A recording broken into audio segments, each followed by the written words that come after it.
Hey guys, we're here. I'm here with my friend Michael, who's volunteered to do this experiment with me.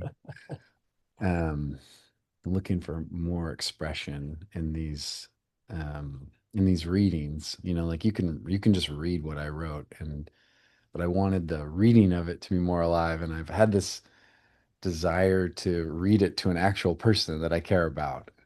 Um, Even though I wrote it to you, and so this is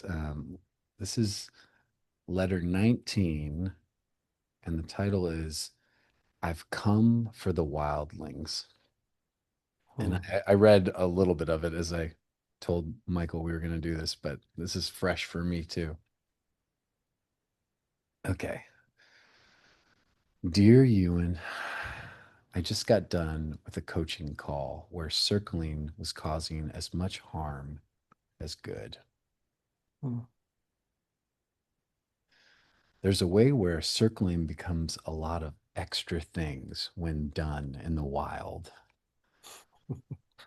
Back in the day, people used to look down their noses at untrained people trying to facilitate, like it was totally irresponsible.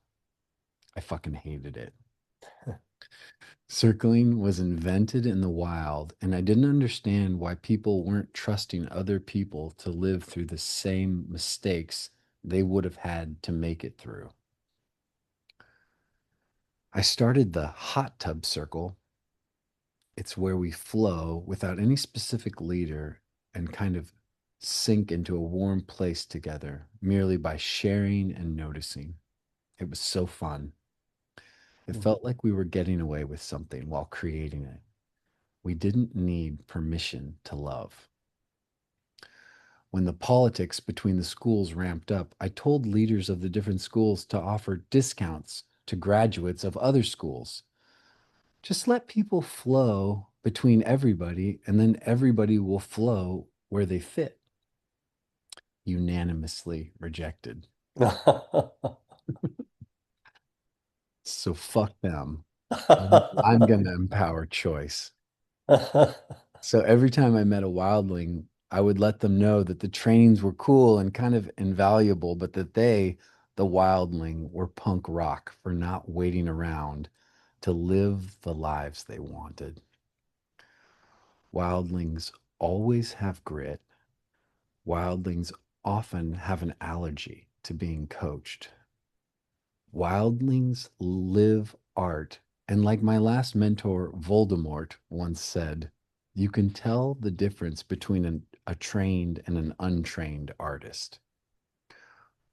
One of the untrainednesses, it autocorrected to untrained messes. I call the trap of loudest sensation as authenticity. Uh-huh.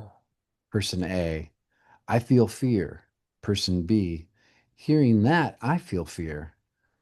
Person A, if you loved me, you'd feel care for my fear. Person B, I thought we were circling.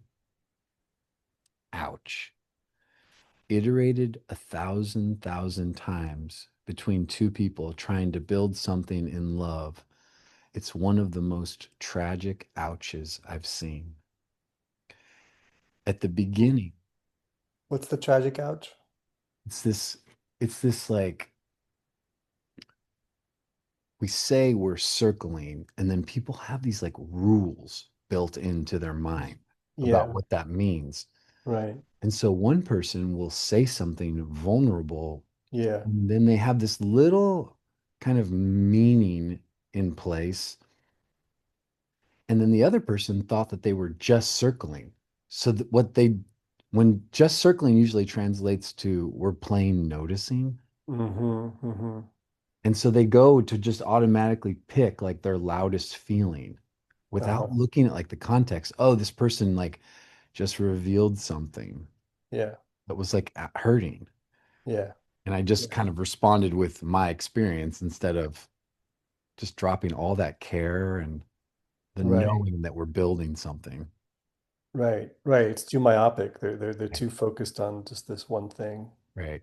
Yeah, yeah. So, ouch. iterated a thousand times between two people trying to build something in love. It's one of the most tragic ouches I've seen. Mm.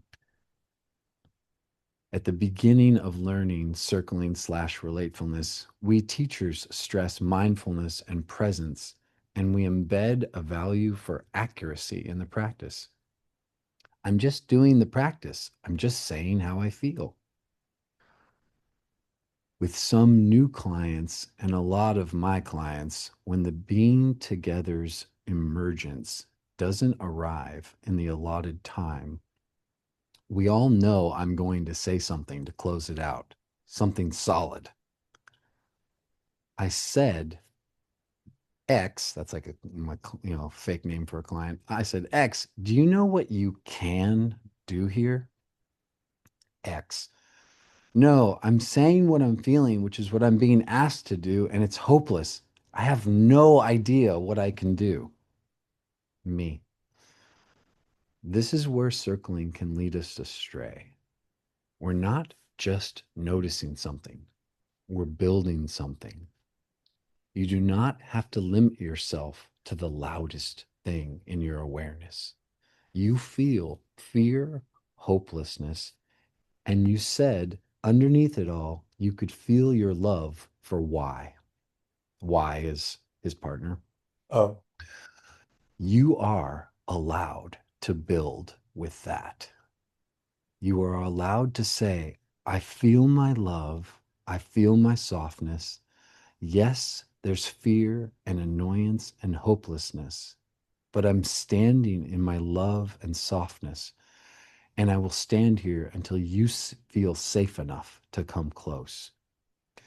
I'm giving you my permission right now to build what you want. Yes, you must use real material, but if you're building a house, you are allowed to reach in and grab the proper nail. There is no fucking rule that you have to use the loudest thing. You are allowed to build. Dot, dot, dot.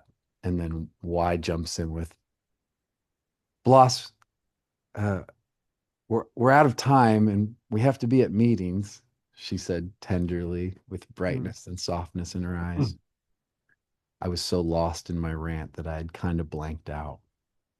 mm. They looked hopeful. They looked ready to try again. The deeper roots of these relational arts is existentialism. I feel some kind of deep lineage with men I've never fully read, but I do know that they were very clear when they said, you are your choice. And I feel Oh, so loved knowing my forefathers wanted me to always have access to the miracle inside the experience. Your friend, Mike. uh. How'd that land?